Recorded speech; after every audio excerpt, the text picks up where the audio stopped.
peut vraiment montrer aux gens auxquels on a envie d'enseigner le sujet qu'on aborde. Et ça, je trouve que vraiment, c'est quelque chose duquel on doit profiter.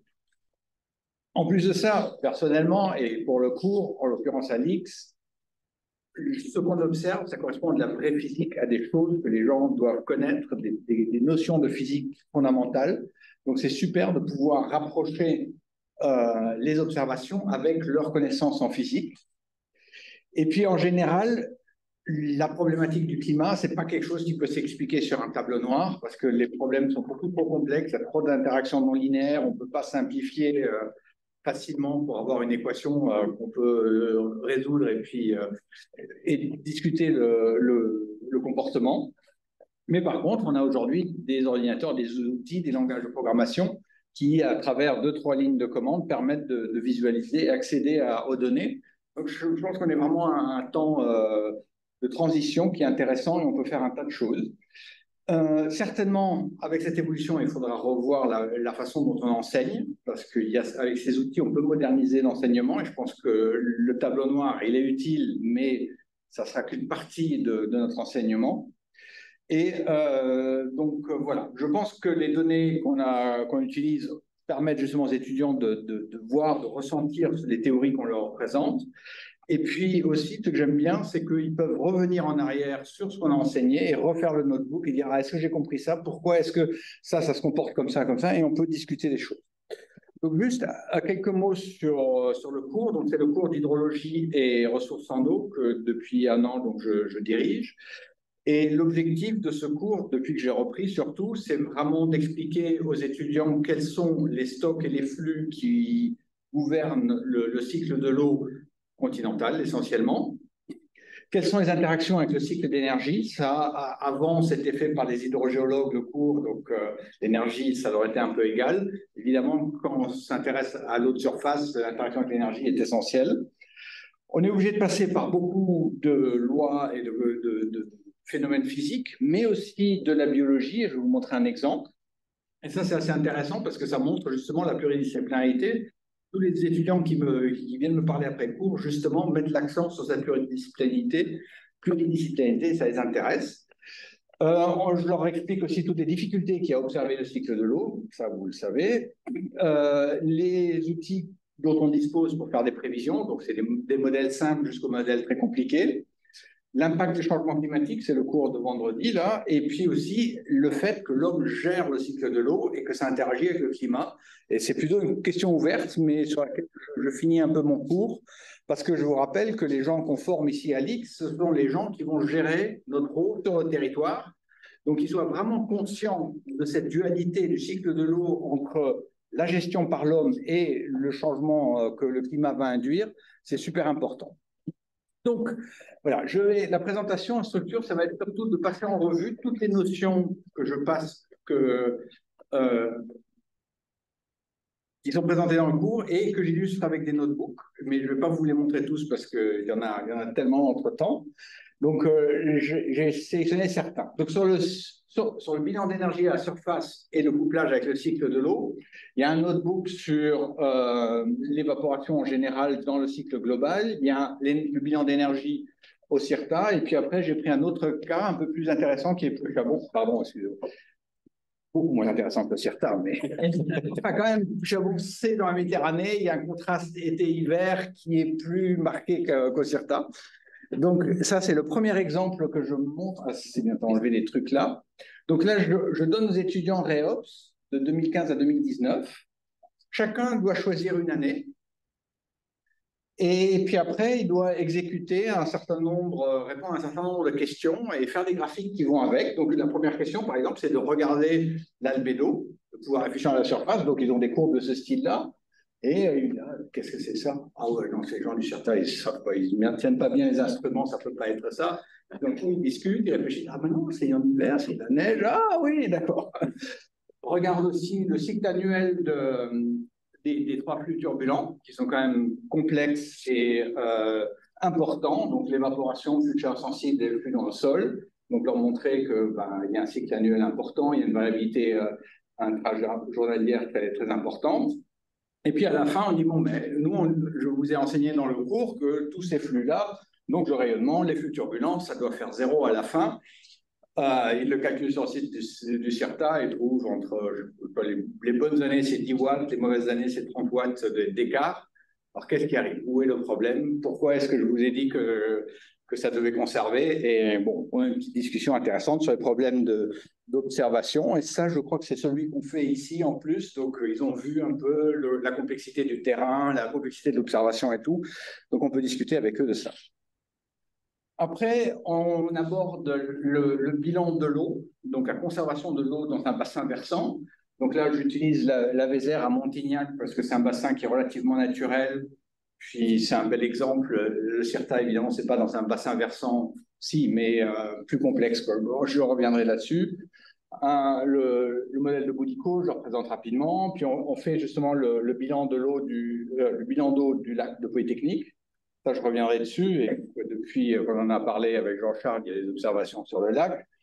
Et une notion très importante et complexe pour eux, c'est la turbulence et la capacité de la turbulence à transporter des constituants.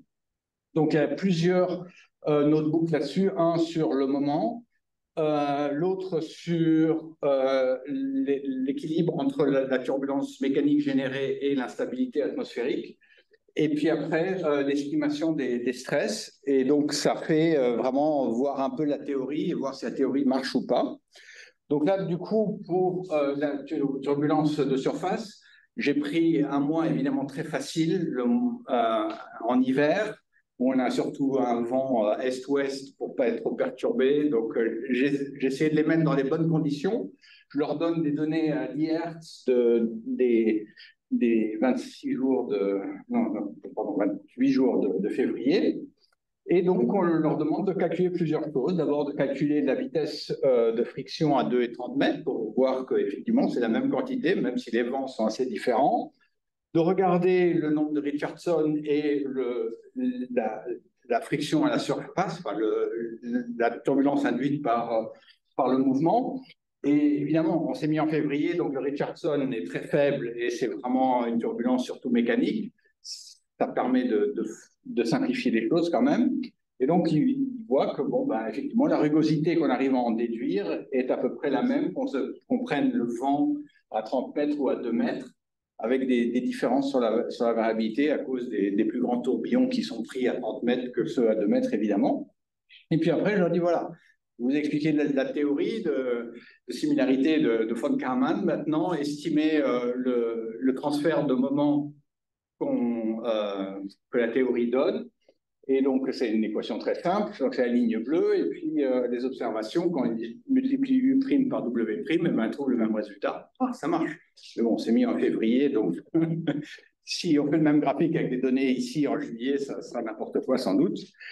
Et puis après, de la même façon, j'en fais estimer l'évaporation. Donc, c'est le premier abord qu'ils ont vraiment de l'évaporation comme issue de la théorie de turbulence, donc le W' fois Q'. Et je fais comparer donc, entre les deux altitudes et on voit qu'il y a des différences et on commence à discuter un peu de ces choses-là. L'évaporation revient, c'est un peu le leitmotiv de tout le cours. Oui, et puis sur ce cours-là aussi, si jamais ils ne font pas confiance, ils ont un lien direct dans le notebook vers les quick looks et ils peuvent voir que ce que le CIRTA diffuse comme flux turbulent là-dessus correspond à ce qu'eux ont effectivement calculé. Donc, je n'aurais pas raconté de bobard. Après, on passe à l'humidité du sol et la transpiration de la végétation. Le notebook, on le fait à la suite de tout ça. Donc, il y en a un de ceux-là. Vincent va vous parler plus en détail. Donc, vraiment une démonstration. Je voulais vous parler de la transpiration. Donc, vous savez que l'évaporation, elle se fait par le sol directement ici, mais aussi et surtout par la végétation. Donc, l'herbe que vous soignez jalousement ici, ben, elle contribue énormément à l'évaporation. Donc, on leur fait simuler ça. Avant, je leur expliquais la théorie de photosynthèse et comment les plantes fonctionnent. Donc, c'est le modèle de Colas que je leur présente, qui est un peu simplifié par rapport à ce qu'on fait aujourd'hui dans des modèles comme Orchidée, choses comme ça. Ils reprennent Reops. ils ont vu jusqu'à là l'équation de Feynman-Montis, qui est une combination du bilan d'énergie et de la théorie de turbulence. Donc, ils savent comment calculer l'évaporation. Et donc, ici, ils supposent qu'il n'y a pas de végétation, qu'ils font de l'évaporation d'un sol nu, disons. Donc, ils calculent une première fois l'évaporation et trouvent la courbe orange comparée aux observations bleues du CIRTA. À chaque fois, chaque étudiant prend un autre jour ou une autre combinaison de jours, et puis après, on discute un peu des différences. Après, ils calculent donc d'abord, on regarde cette courbe-là, on voit qu'il y a des défauts systématiques. Ben, c'est pas tout à fait la bonne grandeur, là, c'est en watts par mètre carré, hein, mais bon, il manque une centaine de watts par mètre carré ici. On voit que observer en fait la période d'évaporation est beaucoup plus courte que ce que prédit le modèle. On dit oui, mais bon, c'est pas un sol nu qui évapore, c'est de la végétation. Est-ce que ça va changer quelque chose? Donc, ils calculent la résistance stomatale qui représente le fonctionnement de la végétation. Ils regardent quel est son cycle diurne. Ici, ils ont vu que les drivers de l'évaporation, c'est l'énergie disponible, la turbulence et puis oui, le VPD, le déficit hydrique. Et puis là, on leur dit, bon voilà, il y a un autre truc qui fonctionne à la surface, qui est la végétation. Donc maintenant, on calcule les résistances, on les applique, on rajoute au modèle de Feynman-Montis, et qu'est-ce qu'on voit? Ah bah tiens, ça change quand même significativement l'évaporation estimée, et en particulier, certaines caractéristiques sont modifiées, c'est-à-dire que l'évaporation est plus courte pendant la journée, parce qu'en fait, en fin et en début de journée, les feuilles ferment leur stomate et arrêtent de transpirer. Donc c'est quelque chose qu'on voit, le rôle de la végétation. Évidemment, si je faisais ça sur Pichabon, où il y a une forêt, l'effet est beaucoup plus violent qu'ici au CIRTA. Mais d'un autre côté, il faut aussi mieux connaître les conditions de l'état de la végétation. Et écrire un gazon, c'est plus simple qu'une forêt. Donc voilà. Après, donc, on a un notebook sur les différentes approches de modélisation du cycle hydrologique, entre des modèles très simples, tels que ceux développés par l'INRAE et qui sont utilisés pour la prévision hydrologique, GR4J, ou alors Orchidée développé à l'IPSL. Donc là, c'est un exemple sur la Vézère que je vais développer. Il y a un stagiaire qui travaille dessus pour le moment et on va développer un peu. Et puis après, on leur parle de l'impact climatique sur le cycle hydrologique. D'abord, il y a un notebook pour examiner comment, sur le dernier siècle, la Vézère a été modifiée par le changement climatique. Et puis après, l'année dernière, je me suis amusé à développer un notebook pour essayer de leur faire prédire comment le niveau du lac va évoluer dans les années qui viennent. Donc ça, c'est un peu plus compliqué. D'abord, il faut leur expliquer que le lac, il est artificiel, qu'il est résultat d'un aménagement du plateau et tout ça. Et puis après, je leur dis, voilà, essayez de développer un modèle simple du débit du lac au niveau du seuil, qui est donc ici un peu plus loin.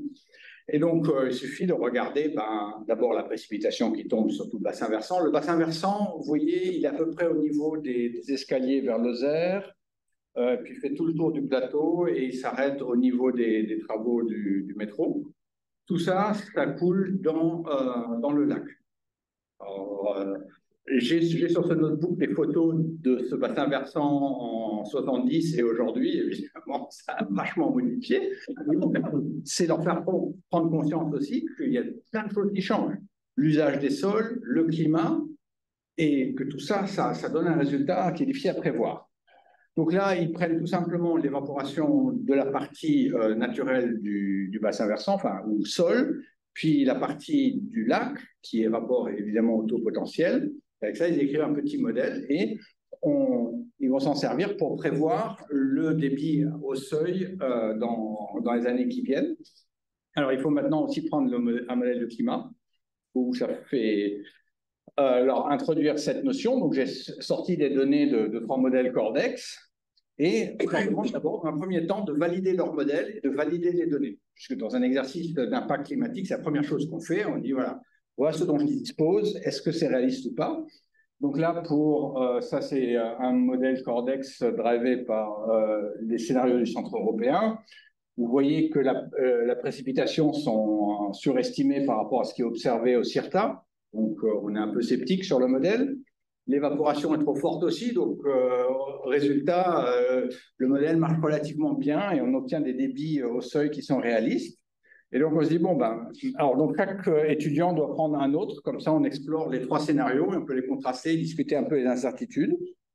Et puis après, ben, on peut regarder comment le modèle qu'ils ont choisi va prévoir les 30 années qui viennent. Et la première chose qu'on regarde, c'est l'évaporation potentielle au niveau du lac. C'est quand même une grande partie de la, je crois que c'est un tiers du bassin versant. Donc la perte d'eau au niveau du lac est super importante. Et vous voyez que depuis 80 jusqu'à 2060, l'évaporation potentielle, donc l'évaporation du lac, croît énormément. Et en conséquence, si on applique ça sur notre modèle de bassin versant, le débit au niveau du seuil décroît. Et au bout d'un moment, eh ben, à aucun moment de l'année, le lac va dépasser le seuil et va commencer à pourrir et voilà, ça sera fini pour le lac. Et c'est un peu la conclusion. Et donc l'année dernière, je leur disais toujours, voilà, imaginez que vous ayez le directeur de l'école dans votre dos pour que vous lui disiez quoi faire avec le lac dans les 20 ans qui viennent. Voilà. Et ça leur donne un peu aussi une idée de cette tâche qui devient importante dans notre société, c'est de s'adapter au changement climatique et de voir qu'est-ce qu'on fait avec les différentes structures gérées par l'homme. Voilà. Et donc maintenant, je vous ai présenté la théorie et Vincent va vous présenter un des notebooks, comment ça marche et quels sont le niveau de questions-réponses qu'on attend d'eux. Oui, donc bonjour à tous. Moi, je me présente brièvement. Vincent, vraiment, je fais les TD avec Yann cette année sur ce cours. Et donc, on a travaillé sur la création de ce notebook il y a un mois maintenant pour essayer de mettre en évidence la conservation de l'eau au CIRTA à travers l'infiltration dans le sol et en utilisant les précipitations et l'évaporation. Donc les notebooks sont constitués, donc on commence généralement avec des photos illustratives. Donc avec le CIRTA, c'est relativement pratique parce qu'on peut avoir des photos très concrètes des instruments.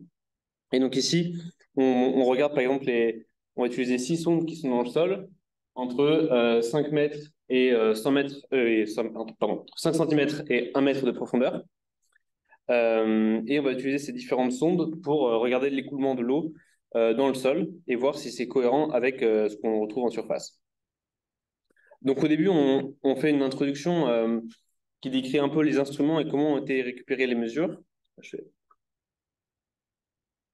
Donc on décrit un peu comment elles ont été récupérées. Notamment, on explique que les données ont été traitées pour la plupart. Et là, ici, c'est le cas. On a enlevé toutes les données, ou là où il manquait des données, on a lissé ces données. Et donc, on explique ensuite un peu de théorie qu'on va appliquer au cours du notebook. Ici, la théorie est relativement simple, parce qu'on cherche à faire un bilan d'eau. Donc, c'est l'équation de conservation. Donc, on a la variation du volume d'eau, on travaille en une seule dimension, donc c'est sur une colonne. On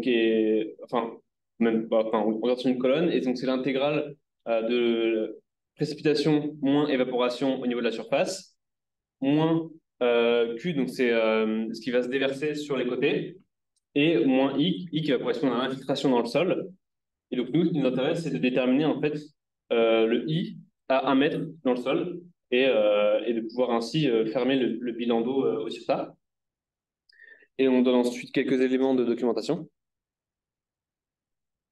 Donc après ça, on commence le notebook. Donc au départ, on a quelques cellules introductives comme ceci où on va récupérer les données. Donc là, on va les lancer une par une. Donc là, par exemple, on récupère les données de Reops. Donc c'est un etcdf qui a été arrangé pour ce notebook. Donc on a les variables qui sont présentes dans le dataset, donc la précipitation, l'évaporation et les différents niveaux d'humidité dans le sol. Et on voit qu'on n'a qu'une seule dimension, on a un D, la dimension temporelle.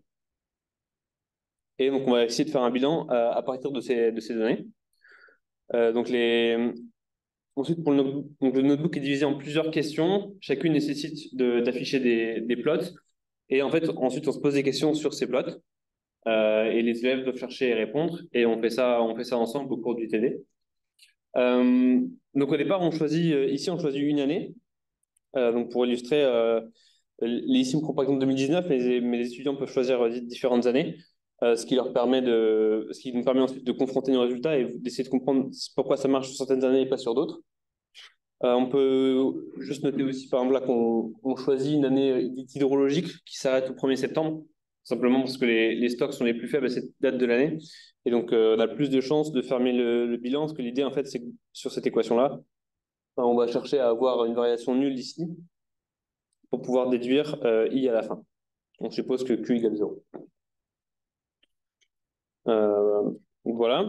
On donne quelques éléments de code. Donc ici, on a essayé d'utiliser la librairie DataArray, qui est une librairie commune pour ouvrir et manipuler des datasets. Et c'est quelque chose qu'on essaie d'introduire puisque c'est aujourd'hui de plus en plus utilisé et c'est relativement pratique pour les étudiants de pouvoir s'approprier ces librairies pour faire du travail plus tard sur d'autres données. Et donc ici, donc c'est une cellule de réponse. Donc en fait, à ce stade, donc là ici, je vous présente le notebook corrigé, puisqu'on va pas refaire tous les plots ensemble, ça prendrait trop de temps. Mais donc il y a le nom des variables est déjà donné et doivent remplir simplement la ligne de commande pour récupérer à chaque fois les données dans le dataset à partir des types qui ont été donnés juste au-dessus. Et ensuite, ils doivent afficher. Donc là, on donne une consigne, c'est d'afficher en fait les différentes données. Simplement, au début, on cherche à explorer le dataset. Donc, on va afficher précipitation, évaporation et l'humidité dans le sol à chaque niveau. Donc là, c'est la figure de plot. Et donc, l'intérêt d'utiliser des data arrays, c'est qu'on peut directement utiliser les méthodes associées, donc pour un plot. Et ça évite de spécifier à chaque fois l'ordonnée, l'abscisse pour chaque figure. Et donc là, pour la précipitation, on obtient typiquement ce genre de graphique, donc qui sont assez, c'est soit 0, soit une valeur qui peut être assez importante. Et puis on peut remarquer qu'il pleut globalement plus en hiver et qu'on remarque également les orages qu'il peut y avoir, notamment en été, et où il pleut plus ponctuellement mais plus violemment. Et contrairement à ces données un peu hachurées, les données d'évaporation, elles, sont beaucoup plus lisses. Donc, si on regarde les ordres de grandeur, les deux sont en millimètres par heure. Et donc, ici, on est plutôt... on varie soit entre 0, soit des valeurs qui sont, on va dire, autour de 5 à 10 millimètres par heure. Donc, les données, c'est des données journalières.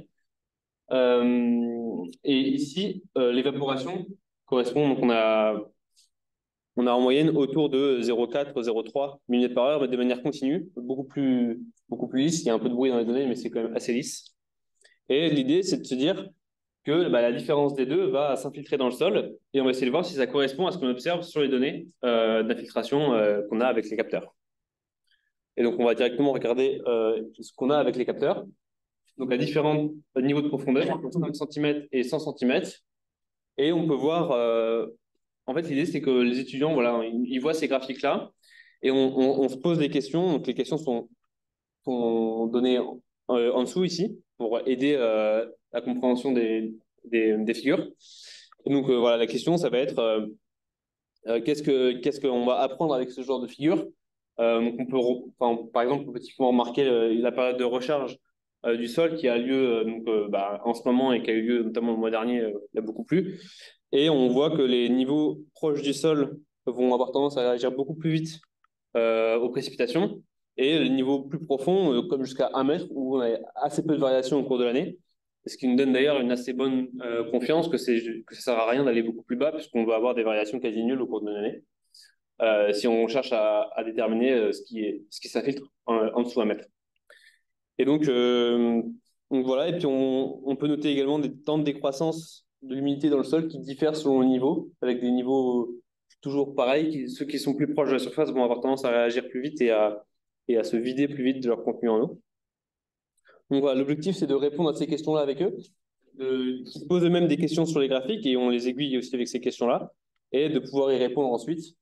Et voilà, et donc maintenant qu'on s'est posé ces questions-là, donc on va simplement se demander comment le sol réagit à des épisodes de pluie. Donc, typiquement, là, on va zoomer sur la période de recharge du sol. Et donc, on va se concentrer, là, on se concentre sur le mois de novembre, donc le début du mois de novembre en 2019. Mais là, c'est pareil, on peut changer les données selon selon l'année qu'on a pris, on peut zoomer sur une certaine partie. Donc là, par exemple, on se concentre donc sur les données qui vont avoir lieu ici. Et l'idée, donc là, on leur refait pas, mais on récupère les données uniquement pour les mots en question. Et donc là, c'est pareil, on leur fait tracer ces données-là zoomées, donc qui reprennent un peu les mêmes commandes que tout à l'heure. Et donc là, on voit de manière beaucoup plus... Enfin, on voit vraiment les différents épisodes de pluie qu'il y a pu y avoir et la réponse directe du sol. Donc on voit en fait que c'est une réponse qui est quasi immédiate hein, au niveau de pas de temps. C'est quasi... enfin, on peut pas distinguer de retard vraiment entre les précipitations et la réaction au niveau du sol. Par contre, ce qu'on peut clairement distinguer, c'est le fait que plus on va en profondeur, plus là par contre on va observer un retard. Par exemple, à 50 cm, ça se voit très bien, ou même à 30 cm. Et puis, on peut noter également, comme je disais tout à l'heure, que le temps de réaction du sol est différent selon le niveau qu'on regarde. Et on va voir que justement, c'est l'eau accumulée qui finit par s'infiltrer et qui finit par se voir à 50 cm après déjà une bonne dizaine de jours qu'elle avait atteint les premiers niveaux. Donc voilà, c'est les questions qu'on pose un peu ici. Et donc, une fois qu'on a un peu compris comment ça se passait, les liens entre les précipitations et l'infiltration dans le sol, on va essayer de voir si on ne peut pas essayer de faire un bilan plus complet et donc essayer d'utiliser l'ensemble de ces capteurs pour quantifier un peu l'eau qui est contenue dans le sol et voir si ça correspond à ce qui tombe effectivement sur le sol, moins l'évaporation. Donc l'idée d'abord ici, on va simplement chercher à linéariser les données et donc à combler les trous finalement du fait qu'il nous manque, on n'a pas des sondes à chaque centimètre forcément. Et donc on va simplement avoir une estimation du contenu en eau du sol en linéarisant en interpolant entre les sondes. Et donc ici on a une image, donc simplement on a concaténé les différents niveaux et donc on a une image sur l'ensemble de l'année du contenu en eau, donc c'est de manière plus imagée, mais on voit bien la période où le sol proche de la surface est chargé en eau qui correspond à la période hivernale et où le sol est plus sec qui correspond à à la période de l'été et que dans les couches plus profondes, cette variation se ressent assez peu. Donc ensuite, il arrive qu'il y ait un peu de code à faire comme l'interpolation. C'est des choses qu'on code directement pour les élèves. Ils peuvent aller voir ce qu'on y fait, comment on fait ça pour interpoler ces données. Mais l'idée, c'est qu'on ne va pas forcément prendre le temps en TD de le faire, parce que ça prendrait trop de temps pour... finalement, c'est pas nous ce qu'on cherche à leur faire apprendre. Nous, ce qu'on veut qu'ils fassent, c'est vraiment tracer les figures, se poser des questions sur les figures et comprendre ce qui se passe avec ça et que ça les aide à intégrer le cours et à le digérer. Donc ici, on a la partie interpolation. Donc ici, on leur demande par contre de tracer la figure. Et donc, ce qu'on fait, c'est que c'est exactement le même graphique que tout à l'heure. Tac, tac. Il y en a une que j'ai pas exécutée.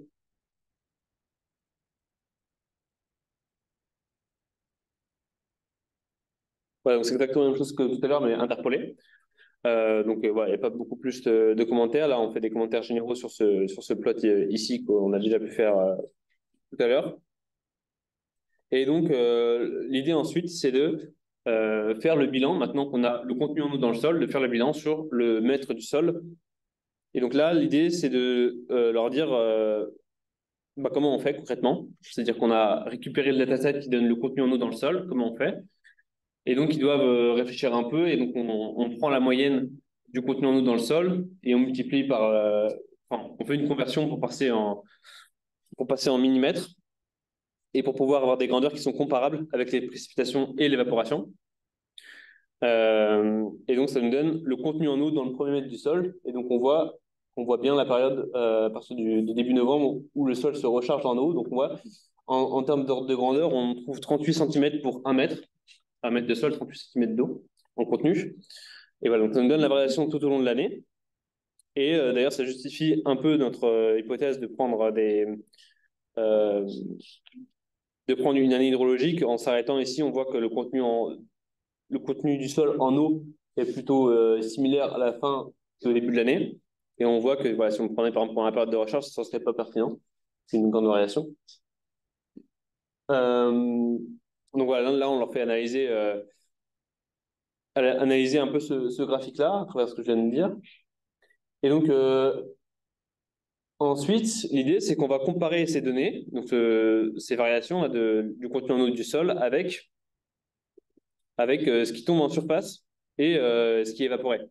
Donc, on récupère en fait la variation des précipitations en surface et on va comparer.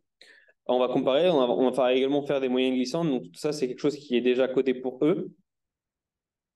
Et l'idée, c'est que on va comparer les deux au cours de l'année. Et j'ai peut-être pas relancé ça non plus. Hop.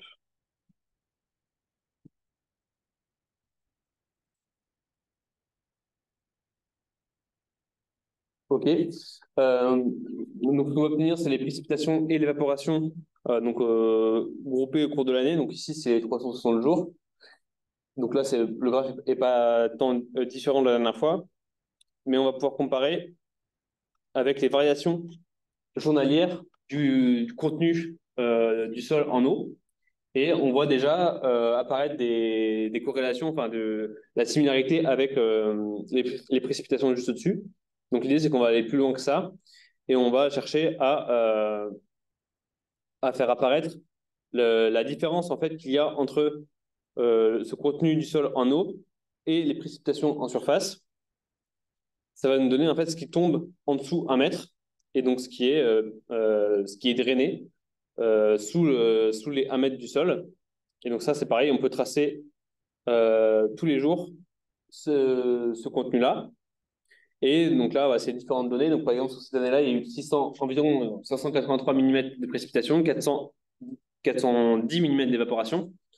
Et donc donc là, si je vous dis ça, on se dit, bon, bah, dans ce cas-là, s'il a plus qu'évaporé, le contenu en eau devrait augmenter du sol. Et là, si je reviens ici, on voit que c'est pas le cas. Il a baissé, pas beaucoup, mais il a un peu baissé entre le début et la fin de l'année. Et donc, en fait, on déduit comme ça le drainage tout au long de l'année qui est donc de 203 mm. Et on va avoir dans un dernier temps que ce drainage a lieu à une certaine période de l'année. Donc là, on peut déjà deviner, mais je trouve, plus parlant avec un graphe plus cumulé. Donc là, voilà, pareil à chaque fois, en fait, tout ce que je vous dis à l'oral se retranscrit dans les questions et on leur laisse un temps de réflexion pour qu'ils puissent trouver ces réponses-là. Et donc enfin, là, on va regarder des variables cumulées, donc c'est les mêmes grandeurs que précédemment. Simplement, on fait des sommes partielles pour voir en fait à quel moment s'effectue le drainage. Donc là, c'est pareil, ces figures-là sont déjà tracées à l'avance. Enfin, la cellule est déjà prête. Et donc, on voit un peu les périodes d'évaporation et de cumul de précipitations, de cumul d'évaporation. Donc voilà, au début, par exemple, au début de l'année, quand on est encore à la fin de l'été, il y a un stress parce que l'évaporation est plus importante que la précipitation. Et puis on voit au fur et à mesure de l'hiver que les précipitations prennent largement le dessus. Et il y a à nouveau une tendance un peu inverse à la fin où l'évaporation en pente est plus importante. Mais là où c'est peut-être le plus intéressant à voir, c'est ici, c'est ce deuxième graphe, pardon, qui fait la différence entre les cumuls des précipitations moins évaporation et le contenu en eau dans le premier mètre du sol. Et en fait, on voit que du début de l'année jusqu'à début janvier, en fait, le contenu en eau le contenu en eau du sol suit les précipitations moins évaporation. Donc, c'est vraiment la période où le sol se recharge en eau. Et suite à ça, il est en quelque sorte saturé et il va avoir tendance à avoir un drainage qui va apparaître. Et donc, en fait, le drainage, ça va être la différence entre ces deux courbes au cours de l'année. Et donc, il va avoir lieu voilà, pendant toute la période donc, de fin d'hiver et printemps, essentiellement. Et donc, c'est un peu la conclusion à laquelle on va arriver. Donc, c'est ici le cumulatif drainage. Et voilà, donc ça, c'est la fin du notebook. Donc, tous les notebooks se présentent un peu du même format, avec donc, plusieurs questions. On leur fait analyser les plots et on leur pose des questions pour qu'ils se questionnent. Là, une des choses qu'on peut éventuellement faire évoluer, c'est peut-être que ces questions sont parfois trop dirigées. Mais après, voilà, il y a une contrainte de temps, c'est-à-dire que si on les laisse se poser les questions, c'est plus long, c'est forcément plus long à interpréter. Donc, l'idée, c'est que par exemple, typiquement sur ce genre de notebook, on le fait en 1 heure. Donc, voilà, il y a aussi des contraintes de timing si on veut leur présenter plusieurs choses. C'est des choses auxquelles on réfléchit. Sur un. Je reprends la main sur la partie plus mise en œuvre.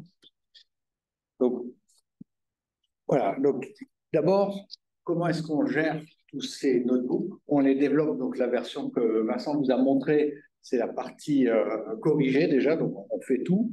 Et on se met des balises pour, voilà, ça c'est une cellule où eux doivent coder, c'est une cellule où eux doivent apporter des réponses. Et comme ça permet de générer automatiquement le notebook qu'eux doivent remplir, ce qui est quand même plus simple et évite des bugs. En principe, tous les notebooks sont assez légers pour pouvoir être exécutés sur des portables sans problème. Il y a ce qu'il faut pour récupérer les données. Évidemment, si on le fait en local, il faut avoir les données en local. Donc, il y a un script pour récupérer les données. Mais la façon qu'on préfère faire en PC pour oublier tous ces soucis d'installation de machines, de version de code et tout, c'est qu'on prépare des machines virtuelles qui sont exécutées sur le Jupyter Hub de l'école et qui contiennent les notebooks et les données aussi. Donc, il faut, à chaque fois qu'on décide d'utiliser un nouveau jeu de données, ben, il faut recréer la machine virtuelle et la recharger sur le Jupyter Hub. Ça, c'est une contrainte un peu pénible. Mais à chaque fois que quelqu'un démarre le notebook, on récupère la dernière version du code. Et comme ça, au moins, on peut travailler, corriger le code jusqu'à la dernière minute. Et ça s'est révélé fort utile. Et aussi, comme la machine virtuelle reste à la disposition des étudiants, eux peuvent revenir à n'importe quel moment et revoir, quand ils révisent leur cours, ah bah tiens, qu'est-ce qu'on avait fait, quels étaient les résultats et tout ça. Donc là, je pense que c'est utile, je n'ai pas encore de feedback de leur part là-dessus. Donc il y a un GitLab là-dessus, avec tout leur code, c'est accessible pour tout le monde, et il y a un wiki qui est relativement bien développé. J'ai encore quelques documents à rajouter, quelques descriptions. Donc vraiment, eux peuvent retourner, regarder vraiment en détail ce qui a été fait. Et maintenant, la question que je me pose, et là, j'ai vraiment pas de réponse, et ça serait bien qu'on en discute un peu. Comment présenter ça aux étudiants et quelle est la pédagogie avec laquelle il faut accompagner ces notebooks? Donc, je pense qu'un aspect important, et Vincent l'a souligné, c'est que chaque étudiant a une année différente, a un comportement légèrement différent, et donc on peut discuter ensemble des différents résultats et voir, ah oui, mais pourquoi, est-ce que cette année était particulière, et tout ça. En plus, ça, ils connaissent le coin, donc ils connaissent un peu le climat, et savent, ah oui, 2022, ça a été très sec, ou 2003, très chaud, ou des choses comme ça. En 2003, là, ils commencent à pas avoir de souvenirs concrets. Leurs parents l'auront raconté. Et ce qui est important aussi, c'est qu'ils regardent les ordres de grandeur, qu'ils sachent qu'un flux radiatif, c'est entre 600 et 1000 watts, quoi, que c'est pas 10 000 et que c'est pas 50. Et ça, c'est important. Aussi, et il y en a pas mal dans les notebooks sur la turbulence, surtout où vraiment la théorie est faible, et ça on le sait bien, et de leur montrer que vraiment il faut se mettre dans des conditions idéales pour pouvoir reproduire les hypothèses de la théorie. Ça, je trouve que c'est utile. Ce qu'on a constaté, et on a eu pas mal de feedback cette année, peut-être parce qu'on les a sollicités plus là-dessus, eux, leur donner une fonction pour faire l'intégrale verticale ou un truc comme ça, ou ils veulent bien, mais ils veulent voir le contenu de la fonction. Donc, il ne faut pas les cacher dans une librairie, et il faut essayer d'exposer quand même pas mal de choses. Alors, on ne va pas leur exposer tout Xarray, par exemple, ou d'autres routines. Il faut trouver un juste milieu, et peut-être que les parties vraiment physiques. Et donc, par exemple, sur la transpiration, là, il y a tout un notebook où vraiment toutes les équations qui gouvernent le fonctionnement des plantes sont exposées les unes après les autres. Et puis, ils tracent quelques courbes simples, mais ça leur permet après, quand ils calculent la transpiration du site du CIRTA, de savoir ce qu'ils font. Évidemment, ce qu'on demande le plus aux étudiants, c'est de faire des plots. Et là, on a quelques cas qui n'aiment pas coder et qui trouvent ça pénible de devoir coder des figures. Donc, il faut voir comment s'adapter et comment le faire, parce qu'on pourrait très bien aussi, que ce soit le prof, donc ça c'est le dernier, ouais, enfin je vais arriver à la fin. Donc, les équations à résoudre, c'est souvent trivial, c'est une intégrale à faire, une somme, calculer un bilan, des choses comme ça. Et ça, c'est pas mal parce que justement, ils peuvent écrire l'équation, voir, et puis ils sont sur une autre planète, ils réalisent, ah oui, j'ai fait une erreur de signe, j'ai pas utiliser la bonne convention de direction de flux et ces choses-là. Donc ça, c'est pas mal d'avoir des équations simples. Et ce qui est difficile pour eux aussi, c'est que le matin, ils ont le cours et tout de suite après, ils ont la PC. Et donc, ils n'ont pas le temps d'assimiler vraiment. Donc, souvent, quand on leur demande, bon, ben, alors, le bilan d'énergie, ça s'écrit comment?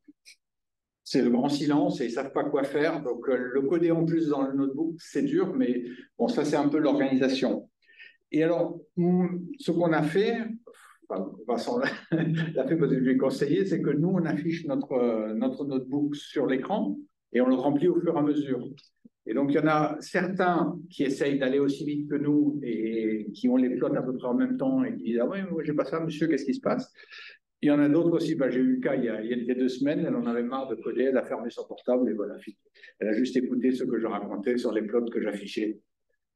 Voilà. Qu'est-ce qu'on fait? Comment voilà, les rendre complètement passifs et leur donner les notebooks corrigés qui fassent juste run à chaque fois, c'est pas productif non plus. Donc il faut vraiment essayer de construire le notebook et les choses à faire pour que ça reste intéressant pour eux.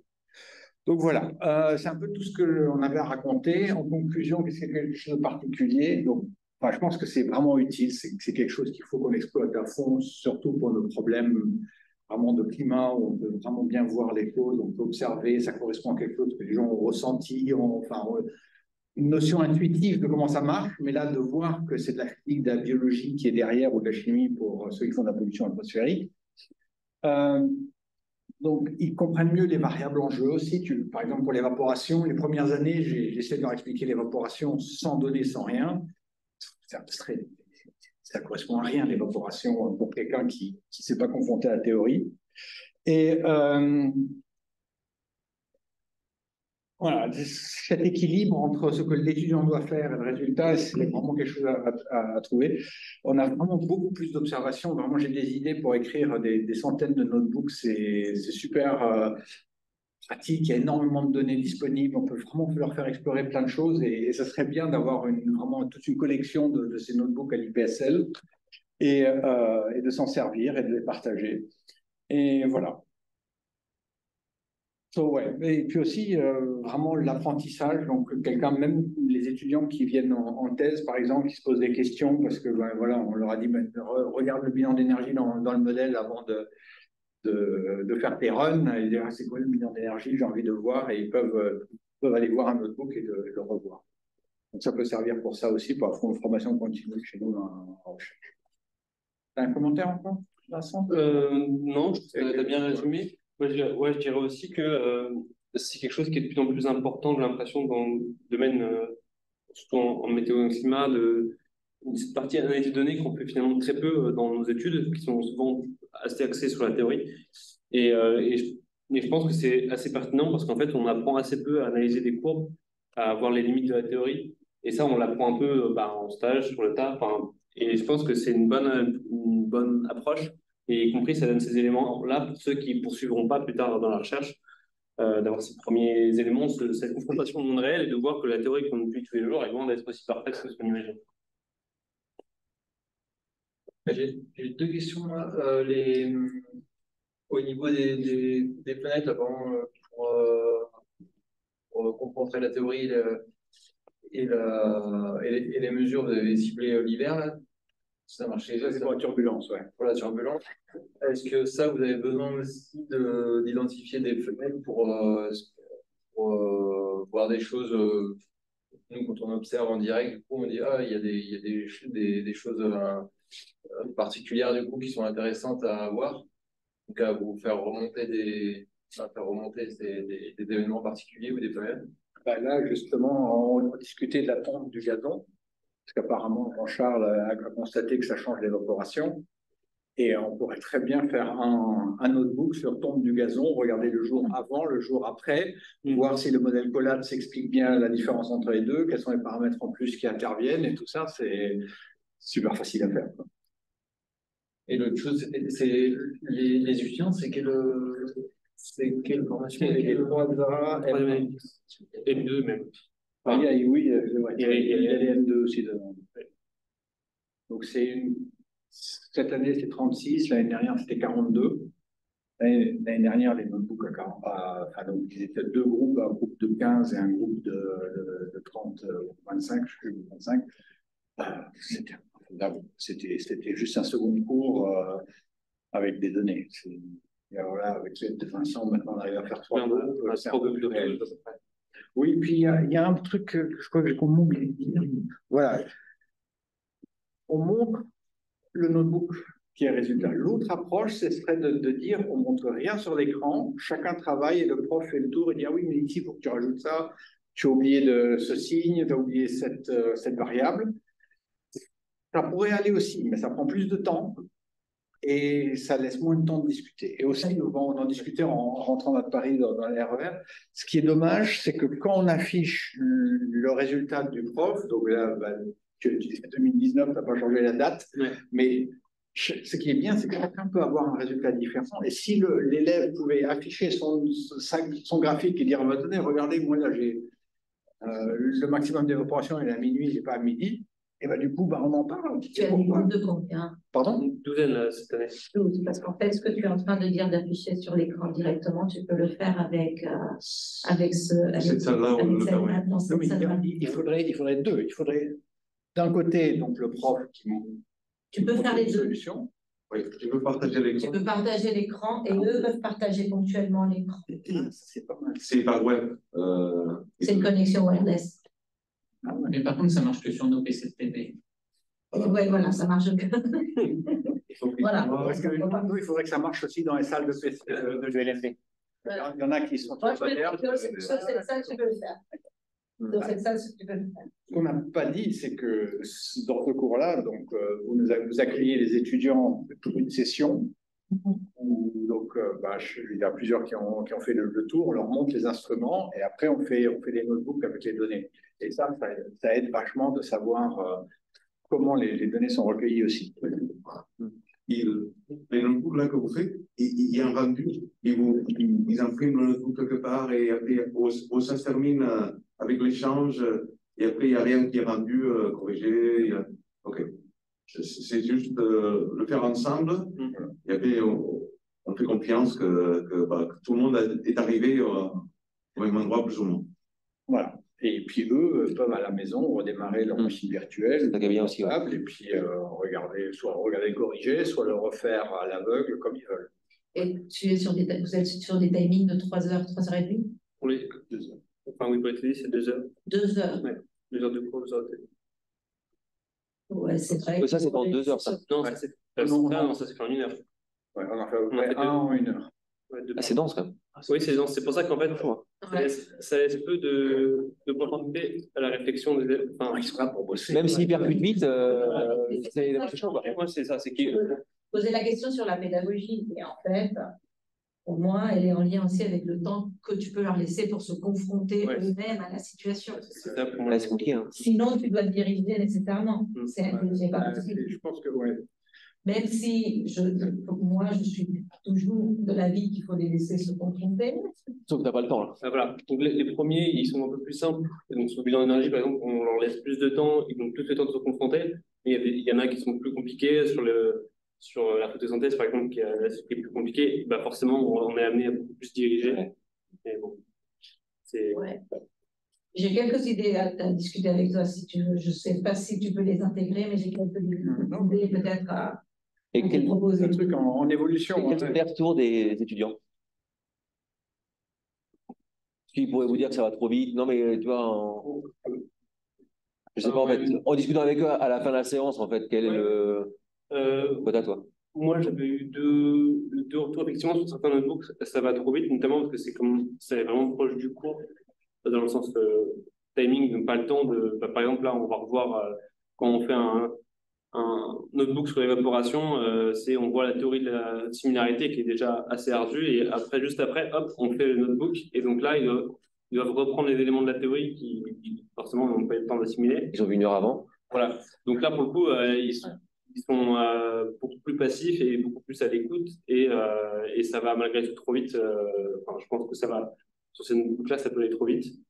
Et moi, l'autre retour que j'avais eu, et c'est un peu ce que tu disais, c'est que certains codaient des plots, et je le comprends, c'est pas forcément ce qui les fait le plus. Enfin, c'est pas forcément ce qui les amuse le plus. Et en fait, ce qui par contre est intéressant, c'est l'analyse des données, enfin l'analyse des plots en fait en eux-mêmes. Donc c'est en fait répondre aux questions avec eux et avoir cette discussion-là. Ça c'est beaucoup ce qui est intéressant. Est-ce que vous avez essayé de leur donner les contenus par avance? Ben, en fait, ils l'ont, mais oui, mais enfin, est-ce qu'on leur a pas dit explicitement de regarder? Tu peux préparer. Voilà, l'autre difficulté, c'est avec 2 heures, 2 heures et demie. voilà, donc peut-être qu'il y a un truc qu'il faut faire, peut-être c'est de décaler d'une semaine sur l'autre, enfin, faire un TD relatif au cours de la semaine d'avant, parce que là, on aurait le même problème, c'est-à-dire que pour préparer le TD, enfin, moi, très concrètement, je suis dans cette situation-là, parce que je devais préparer le TD avant les étudiants, et j'ai pas suivi le cours de Yann l'année dernière, donc je devais, enfin, voilà, et donc je me retrouve à préparer le TD, et puis si j'ai pas fait le cours, je peux pas comprendre le TD, donc c'est un peu...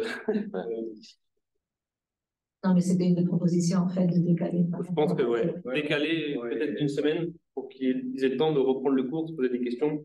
Et effectivement, là, dans ce cas de figure, c'est possible de leur demander de regarder le TD en avance. Et de le préparer un peu avant. Et de le préparer un peu à l'avance. Mais bon, ils ont les corrigés, donc ils vont les corriger, mais c'est déjà ça. Oui, voilà, mais ils donnent des premières idées. Est-ce qu'en ligne, vous avez des questions? Allô, allô?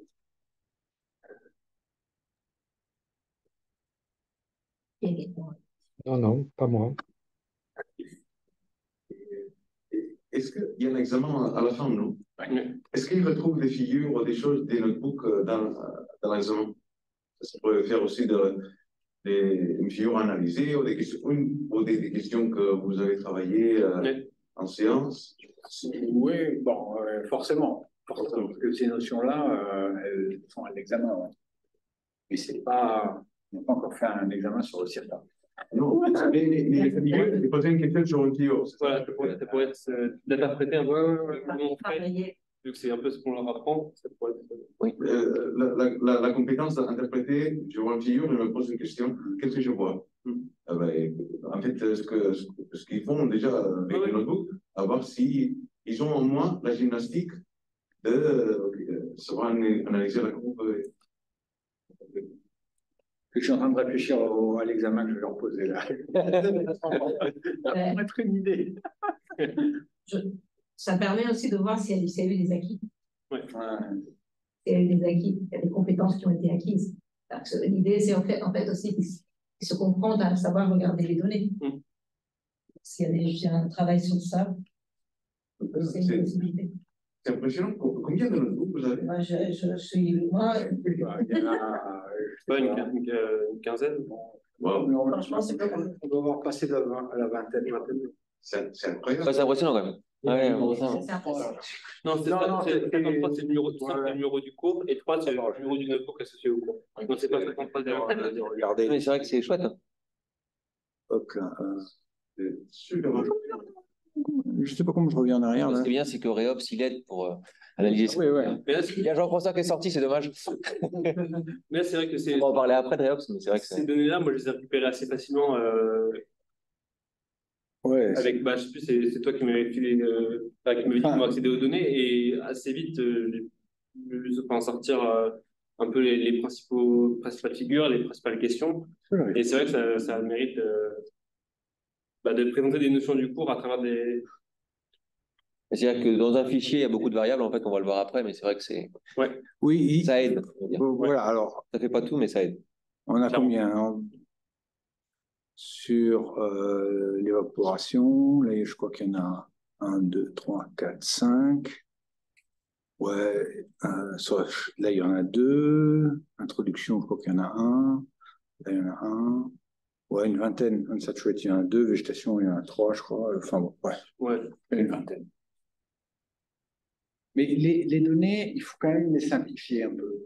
Justement, extraire que les variables qui sont là. Vous, et c'est normal, vous mettez un tas de métadonnées sur la qualité des instruments et tout ça. Ça, on le vire parce que ça et ça c'est pas un problème. Puis aussi pour les simulations Cordex ou les simulations Orchidée, j'ai extrait juste le point, la valeur qu'il leur faut. Sûr. Bah, merci en tout cas pour la présentation. Franchement, c'était hyper intéressant. Non, c'est chouette. Hein. Je pense qu'il faudra qu'on il y a des choses vraiment intéressantes et très concrètes. Et c'est vrai que ça, de voir cette finalité au niveau enseignement à partir des obstacles ici, je pense que c'est intéressant. Non, mais c'est vrai que c'est intéressant. Et comme tu le disais au départ, en fait, de toutes ces notions de climat, de changement, c'est vrai que c'est pas trivial. Et là, on arrive bien à mettre le doigt sur ça. Donc, je pense que c'est hyper intéressant, ouais.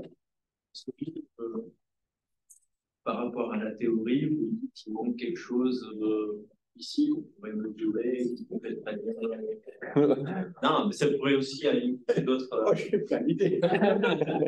Non, mais en tout cas, pour pouvoir récupérer des cas d'études en particulier, ce serait bien qu'on sache qu'est-ce qu'il faut qu'on mette de côté pour nous puissiez ensuite. Avec le niveau du lac, ça c'était une évidence. Enfin, non, on ne peut pas aller dans cette direction-là parce qu'on pourrait tout observer, ça serait génial. Non, mais il faut donner des cas un peu concrets. Je vois. Il n'y a pas, là on a parlé de notebook, il n'y a pas une notion d'intérêt qu'eux ils prennent des mesures. Non. Ok.